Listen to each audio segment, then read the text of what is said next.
You've probably seen the many reviews for Forza Horizon 5 floating around recently. Big surprise, it's getting 9s and 10s all around, and being hailed as the best open-world racing game. It's already the largest Xbox Game Studios release. Forza Horizon 5 is a slam dunk. I agree with this assessment for the most part, but I have a few caveats I'd like to bring to your attention about this release. Despite all the high ratings pre-launch, Forza Horizon 5 had a rating of 2 on the Xbox Store yesterday. This isn't surprising because a huge number of players, myself included, could not get the game to run in any sort of stable condition on PC.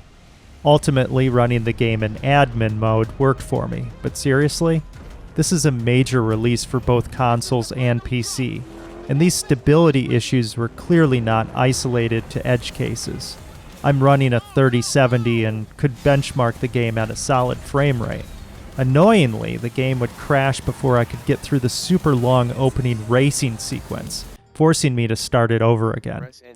I have a Series X, so I decided to fire it up, and my gold-plated PC eyeballs were immediately barraged by a default 30 frames per second slideshow.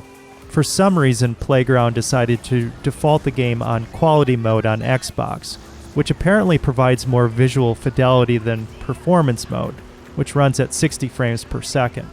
I honestly did not see that much of a graphics fidelity difference between performance and quality. The frames per second difference was night and day. I eventually got the game up and running on PC. Ray tracing looked sharp on the 3070. I was able to run the game smoothly at 1440. The game looks great, although I will say textures will load in occasionally with a normal map attached or something. It's weird, but overall the game looks awesome.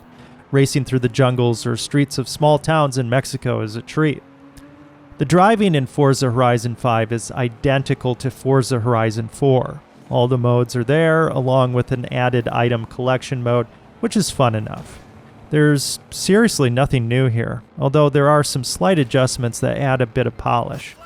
First off, the drivatars you face off against automatically will change to your car class and type in the open world. I appreciate this. If you're driving an old Mustang, all the cars around you will be classic muscle cars. Having a bit more continuity reins in the madness a bit, and I appreciate that. Secondly, the sound. Holy crap, has Playground done something with the sound of the cars here. The radio can piss off. I turned the radio volume down completely in the options, but it was so I could hear the roar of the cars.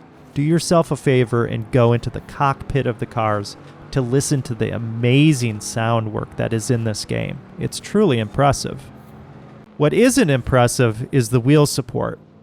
It was bad in Forza Horizon 4, and it's just as bad in 5.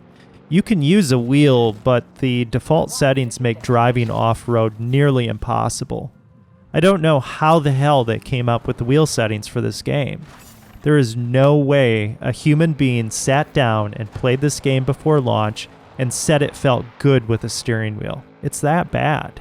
Check out the RER YouTube channel for a video on starting wheel settings. This should at least help you keep it on the road. I recently ran an off-road race with the wheel and got last place. I ran the same race with the controller and got first place. It's that much of a difference when I need precision during the races. Forza Horizon 5 is a mostly good mixed bag. It's a fantastic game, especially if you like the Forza Horizon series. This game is not bulletproof by any means. They've refined what they did in 4. That's good because 4 was a great game. There are some annoying launch issues affecting the PC launch, though. Some big ones that would sink most releases. That's slightly troubling, but for now, I'm enjoying this high-octane romp through Mexico.